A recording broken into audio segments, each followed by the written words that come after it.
Oh my God, that's right. You were on Rogan. How was it? I was so excited to see that. Oh, I went well, I didn't even go full tinfoil hat, but I went pretty tinfoil hat with Rogan, which, Joe is a very open-minded and thoughtful guy, but he's usually not quite ready for that. But he was tracking, and I was shocked. Did you know what you were going to talk about before you went on? Were you anxious? No Did and he send no. you like a plan in advance? Okay, that's preposterous. Joe Rogan does not send plans in advance. Joe Rogan shows up somewhat minutes late, and then he rolls into the bathroom, and then we roll into the studio and go.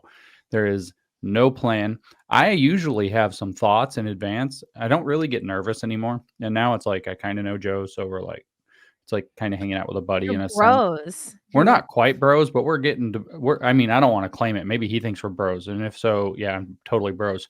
But I mean, I like him. We hang out. Like we've actually hung out outside of the show, which is kind of fun.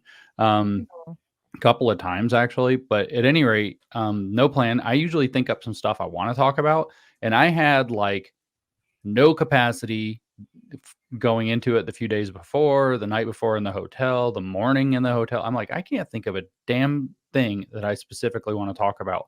So I'm just going to go with whatever the conversation comes up to go to, and we're just going to do it. And all these people are saying it was really great. wow. Okay. Yeah, I would be so anxious, and because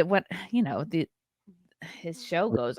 I mean, what's the even shortest Joe Rogan podcast? It's Oh, got it to be was longer 3 than hours. 3 hours. You get 3 Yeah. hours. There's nowhere to hide. It's Yeah. all And then it's only going to be 10, 12 million people going to see it.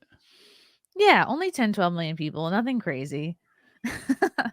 So when you say you treaded into the tinfoil hat territory with Joe Rogan, what do you specifically mean by that? Okay. So tinfoil hat, just to be, a little nerdy and define it for people, means you're insinuating there might be conspiracies afoot, that there might be What? intentional destruction of our societies. And so right out of the gate, I didn't know where we were going to go. We didn't talk. Welcome, gay people. Is I'm big with the gays. I see a gay We people love the subscribe. gays. I do love the gays. The gays also love me, and I only have one gay person who sends me inappropriate crap. So all of the gays have been super well behaved for me too, which has been awesome. We could get those numbers up though. Come on, gays. It's Well, almost springtime. yeah, right. Yikes! I'm working on my summer body gaze. It's time. No, so right off the bat, he wanted to talk about immigration, and I had no idea what we were going to talk about first. I really wasn't expecting us to get straight into it, and so I'm like, there's a strategy behind that, right? Like immediately. And we started making jokes about the tinfoil hat. And I told him about the Cloward-Piven strategy, which is this really old communist strategy that was put forth by a couple people, Cloward and Piven. And Not Jeremy Piven. I probably an no, older Piven. but it turns out that the goal, he's like, can you explain it? And I was like, shit. They already changed the Wikipedia entry. What do I do? I can't remember what the paragraph said. No, I'm just kidding. But that's true, by the way. They did change the Wikipedia entry after Charlie Kirk blew it up, and I talked about it on Rogan. A few days later, they deleted the entire first paragraph that explains what the Cloward-Piven strategy is and turned it into this. See, it's a little tiny short thing. It used to be a paragraph that said that it was a strategy that to break a society, that you overwhelm its social services using immigration by increasing all of these different dependency programs and by jamming up the national debt and that kind of stuff.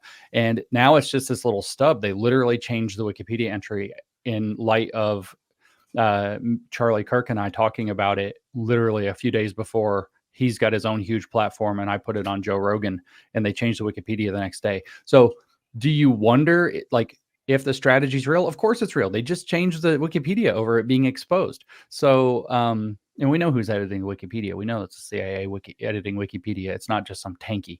And right now it says the strategy aims to utilize militant anti-poverty groups to facilitate a political crisis by overloading the welfare system. Okay, I mean, that's still true. That's still in there. Via an increase in welfare claims, forcing the creation of a system of guaranteed minimum income and redistributing income through the federal government, which leads so perfectly into this digital cattle theory. But yeah, but this is so short compared to what it used to say. It used to talk about the running up the debt and the national deficit or the budget deficit. It talked about driving immigration. It talked about other aspects that are actually part of the strategy. And maybe it still says it down in the strategy part, but if you search on the Googs, it pops up just that first little snippet as the summary. So you're not getting the information unless you actually click through and scroll down and read. Totally sus.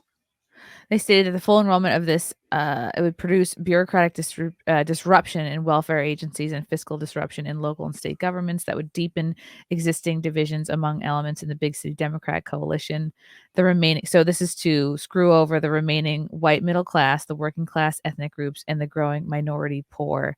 So you flood the system with immigrants. They're gonna need services.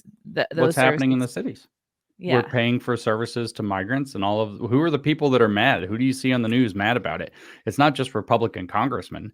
It's black people. They're like, what the hell? I was going to say it, but I didn't want to sound racist. I've seen it's not racist to say who's on TV complaining about it, and they have a right to. Because I've seen, God, I don't remember his name, but he was basically, it was like a call to action to black people, like, hey, these illegals are taking your resources. And I didn't expect it to be put so bluntly like that. They're not. I mean, they see it. It's obvious. But the thing is that who's pushing it? Well, who's keeping the border open? It's not Texas keeping the border open. It's not Republicans keeping the border open. Well, some of the traitor ones are, but straight up, the Democrats are like all in on this, and the Biden administration just keeps getting caught with it. So it's like, here you are, like you pushed your CRT or whatever, everybody, and now it's going to switch to immigrants. And sucks when the turn of the spiral of history leaves you behind and goes on to somebody else. Look at the feminists that still think that they can take back the mantle from trans. Same thing happened there. Wow. So this is all to just basically take the resources away from the middle class that might be trying to get a leg up in life, start a business, get out of, who knows, Section 8 housing. Well, whatever it is, that's not middle class, but and so that's the start of the tinfoil hat Rogan episode. I mean, that's like, I don't even know if it's more like that's like a parchment paper hat. Like we haven't even graduated to tinfoil by the Cloward-Piven strategy. But by the end, I'm telling him like all this shit that's happening with Boeing is intentional. It's happening on purpose. It's not just that they're made bad decisions. It's not just bean counters that came up with bad ideas. The ESG policies combined with other things, including the rise of a Chinese competitor, the future rise of a competitor called Boom Supersonic, is targeting. Boeing is being targeted so that the market share of that class of aircraft, which would be the two primary classes that are being targeted, are the 737 service and the 787, 777 service, because they have a direct Chinese competitor, but they also have direct Airbus competitors. And they're hammering United Airlines over the other two airlines. And the reason is because in the last set of orders for new planes, if you ask me, they've mostly ordered Boeing jets instead of Airbus jets, whereas the other two ordered more Airbuses. And the goal is nobody's buying the Chinese jets yet. That's a Chinese thing. And that's all sus. I didn't even know. I looked into this more after I went on Rogan and talked about that Chinese jet. The company's called Comac. It's not even owned just by the CCP. It's owned by, very specifically, it's owned by the Chinese military.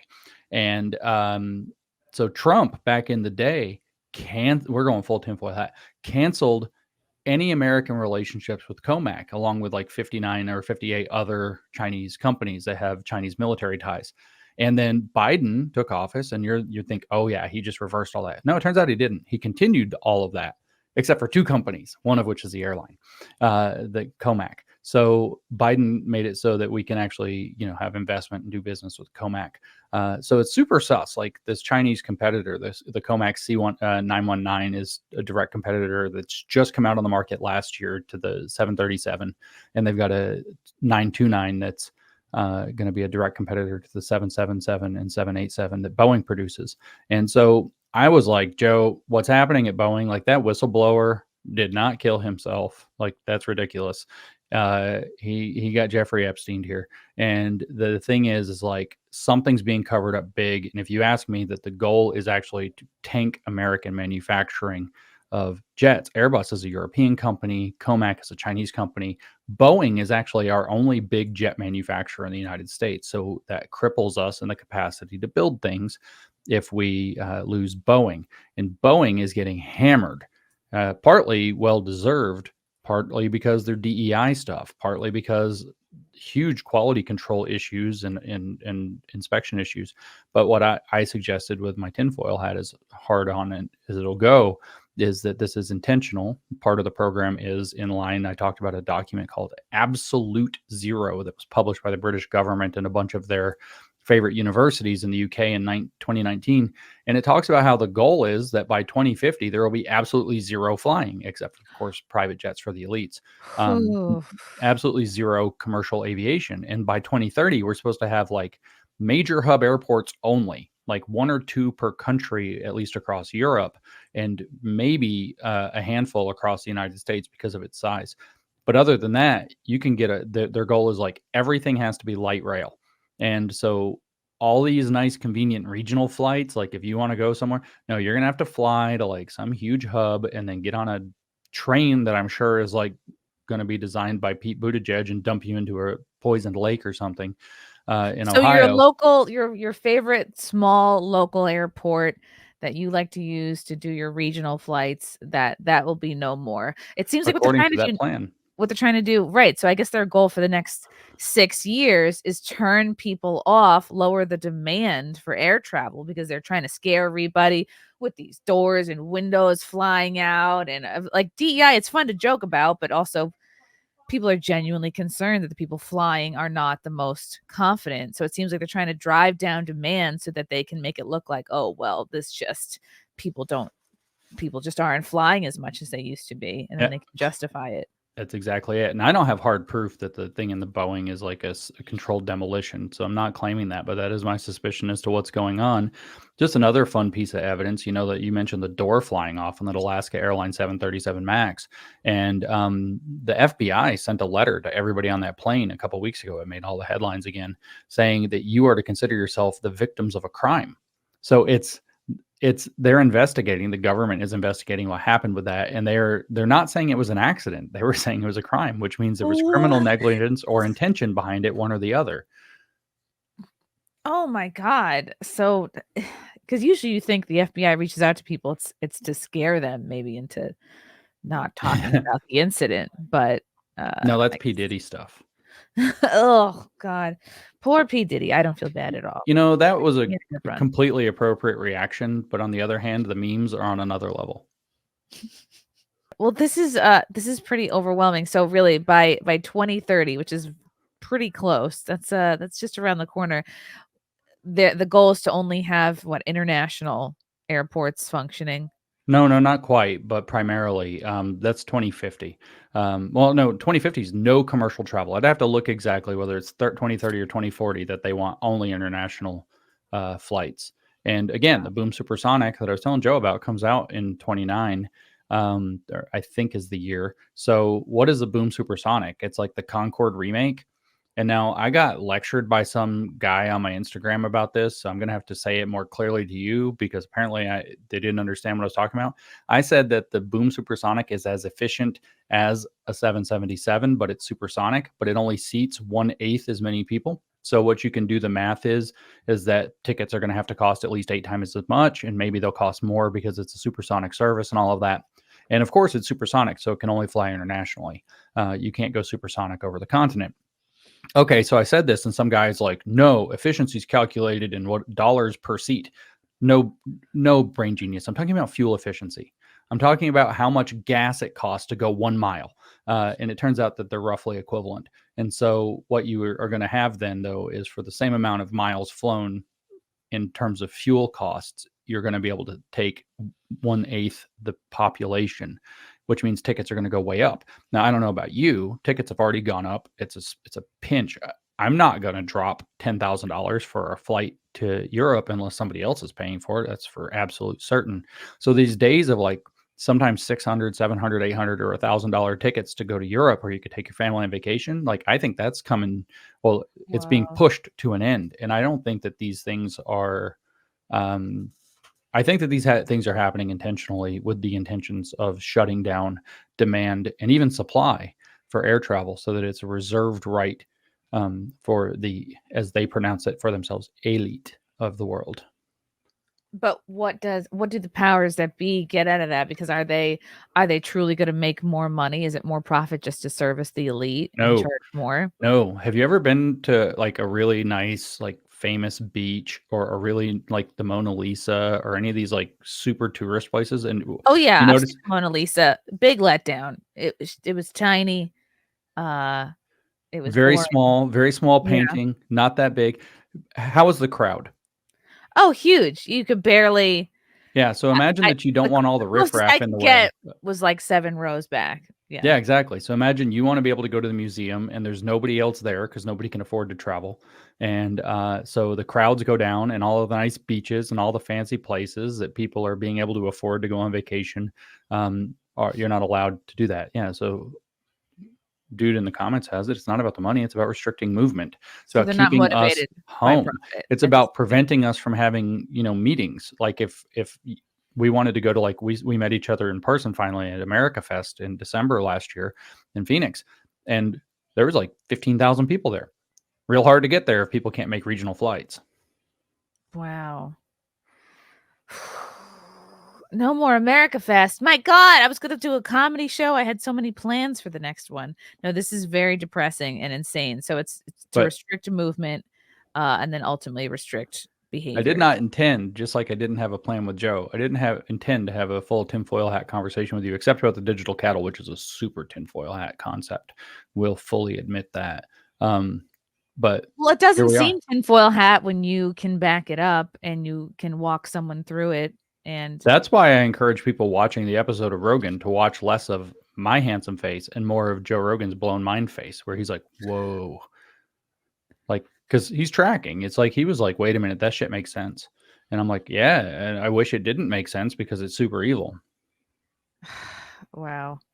So it is just wild because you think the powers that be are always going to be mainly motivated by money, but it's like I guess they have all the money they could want, and what's more exciting than that is just control, right? People control, population control, Well, what control they end up with behavior. also, if this all works, is a small number of corporations that operate in monopoly. So in the end, they get more money because all the wealth of the middle class, some of it kind of disappears because it's not being generated anymore, but all of it basically concentrates in them.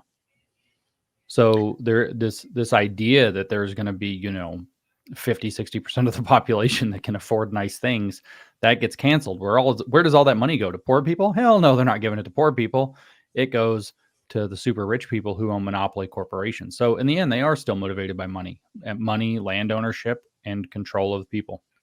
Yeah, a bigger population of kind of lowest class, poverty class, immigration class that they can control, just and also take from the middle class. They can just kind of join that amoeba, and then I guess if you're still upper class, like best of luck to you. People always ask me, like, why would a huge capitalist like David Rockefeller be into this? Because the Rockefeller Foundation like funded the hell out of this. Well, it's really simple.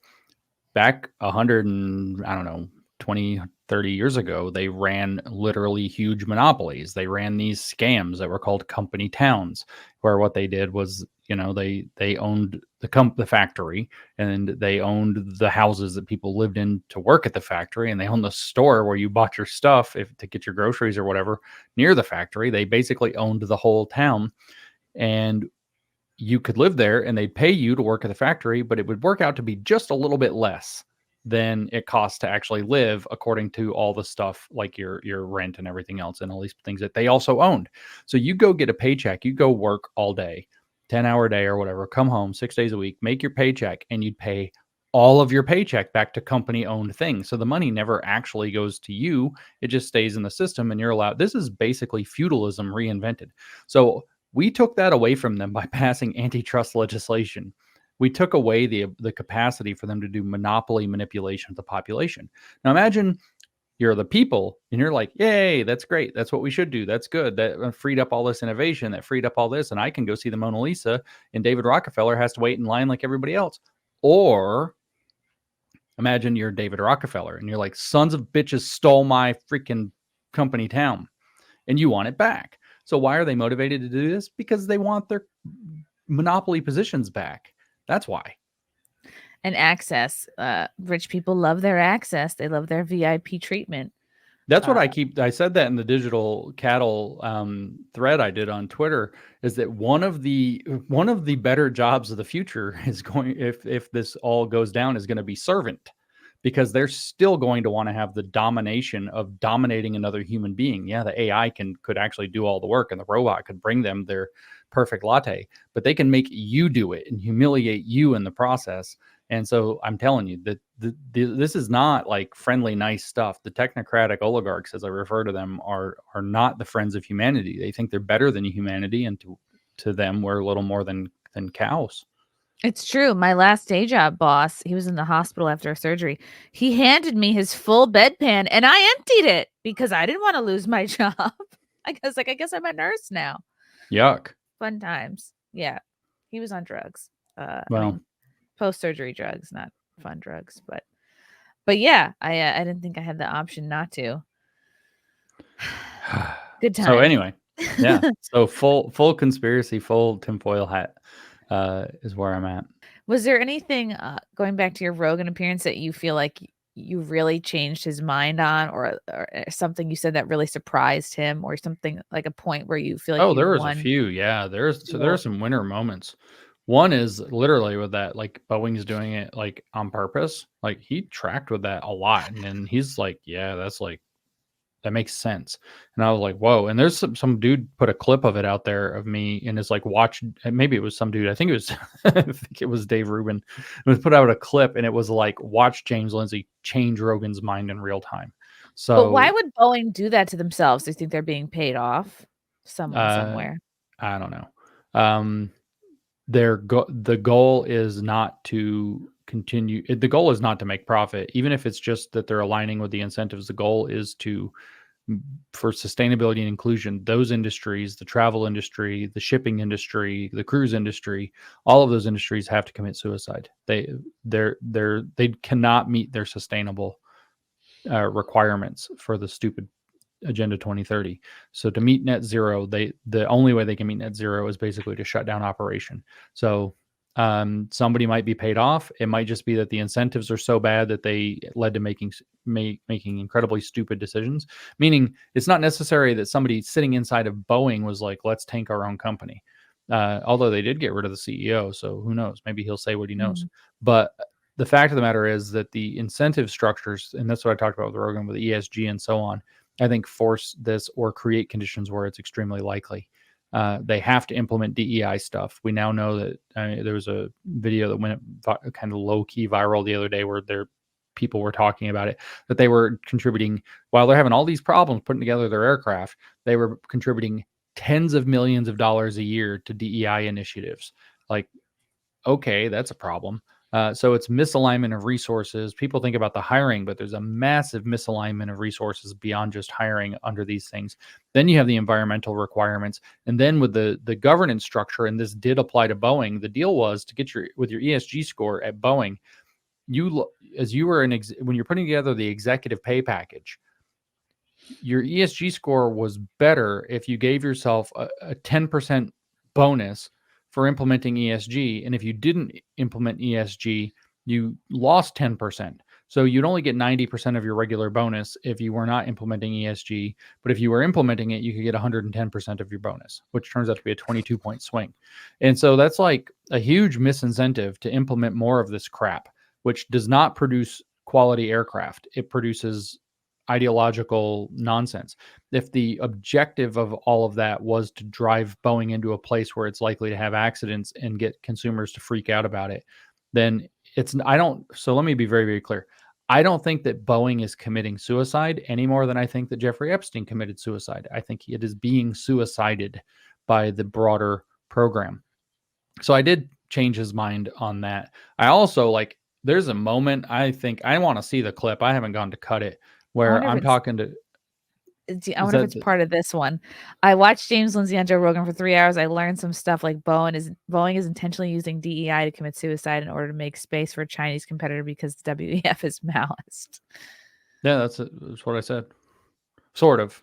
I mean, this is a bad representation of it. Yeah. All right. Well, I'm not going to play clips. Yeah, Bad Stats is a wonderful account. I tell you what. Oh. So But no, another one, I was talking to him about the Drag Queen Story Hour paper, like quoting how it's like they say that Drag Queen Story Hour is a preparatory introduction to alternate modes of kinship. And he's just like, what? Fuck. Whoa, like a pseudo parent. Yeah. And it's like totally like, he's just like, what? Who And normally so reads to you? Your I'm parents. sure that is a very based clip to watch. It's super cool. But I mean, that's for real. That's literally what the freaking paper says. So what are you going to do? Wow. Holy cow. Wow, that's really cool. Okay, were there any topics or ideas that you couldn't get Joe on board for, or that he was hesitant to believe? I'm not entirely convinced that he was fully on board with the Cloward-Piven strategy being deliberately employed. But then again, it's been like 2 weeks, so I don't really remember. Yeah. It's like a lot's happened since then. I live like a month every day, and so I don't remember. It's true. It's like when you're away from your dog for like an hour, and then you come back and the dog's like, you've been gone all day, because in their mind, your dog is like, you've been gone forever. An entire workday. You're like, I literally just went to the store and back, and now I've just compared you to a dog, which was not my intention. But we love dogs. My brain is like kind of functionally like that. I have so many things. Like today, there was this, like, I was just minding my own business, and this redhead lady was like, hey, do you want to come on the show later today? And I'm like, shit, I had like an afternoon planned. Oh no. I bombarded you. This was You're not the only one. There were other like redheads. 2 more this evening that have asked, and I'm like, good Lord, I need to go out and get fit. My summer body is waiting. Okay, I will not keep you from that, James. I will not keep you from you and your future thirst trappings. Where do you look at that? Look at that. Oh, You should cut the sleeves off those shirts. Love you guys. Thank you for the chats. Thank you for the comments. I will see you guys tomorrow. Bye. Bye. All right, love you guys. God, I don't even want to leave. This candle smells so good. I don't want to leave. All right, love you guys. Talk to you soon. Bye. Love you all. Join the Discord. Feet. Love you all. Wow. You guys are awesome. Love you, get it. Bye, guys. Bye. Now I'm really leaving. Love you. Bye.